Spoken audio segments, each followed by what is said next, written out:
Kocha, pole kwa matokeo, mmepoteza 2-0 dhidi ya wapinzani wenu Simba Queens. Tuambie kuanzia dakika ya kwanza mpaka dakika 90 nadhani ni kama wapi mpaka mnapoteza mchezo? Nafikiri namba ndo zimewekwa tofauti kwa maana Simba amepata goli 2, lakini mistake ambazo tumezifanya chache zimetugharimu, lakini kwa kiasi kikubwa naona wachezaji wamefanya kile ambacho tumewaelekeza, na kwa bahati mbaya tumetengeneza nafasi pia hatukuweza kutengeneza kuwa goli. Kwa hiyo wao wametumia makosa machache ambayo tumeyafanya na wameweza kufunga goli. Kwa hiyo tuwapongeze kwa sababu wameshinda goli.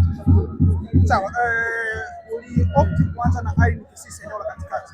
Watu wengi ambao walikuwa nje ya uwanja kipindi cha kwanza ni kama hakuwa mchezoni mzuri leo, lakini kipindi cha pili tuliona uliamua kuinai tena. Nini uliona katika tofauti kwa Irene Kisise?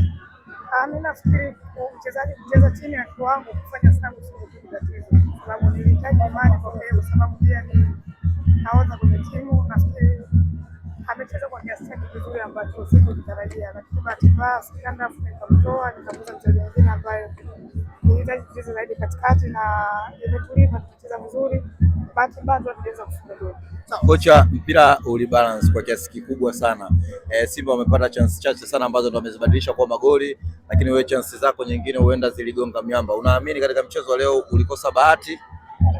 Naweza kusema hivyo, lakini ni mechi ambayo ilikuwa imebalance kwa pande zote mbili, kwa maana sisi tumecheza vizuri, pia Simba amecheza vizuri. Tofauti nimesema ni kwa sababu wao wametumia nafasi ya kuweza kushinda. Kwa hiyo cha muhimu hapa ni kuacha kile ambacho kimetokea na kuona kwamba kwanza performance ya timu ilikuwa nzuri. Tujipange kwa ajili ya mechi ambazo zinafuata, kwa sababu ligi ni kama marathon na nafasi nyingine ya kujiuliza kwenye mechi zijazo ili tuiache tuwe kwenye ndani kwa ajili ya mechi nyingine.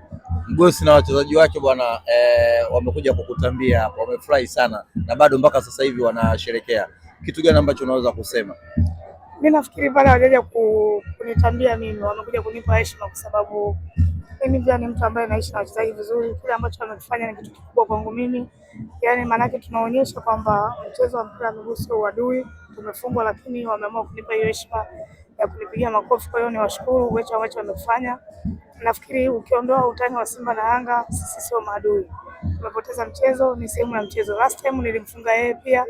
Leo tumepoteza mchezo, tuna nafasi na tuna mechi nyingine ya marudiano, kwa hiyo nafasi ya kufanya vizuri. Amekutamkia hapa Mgosi, yeye sasa hivi kwa kukufunga wewe tu amefurahi hata asikochukua ubingwa.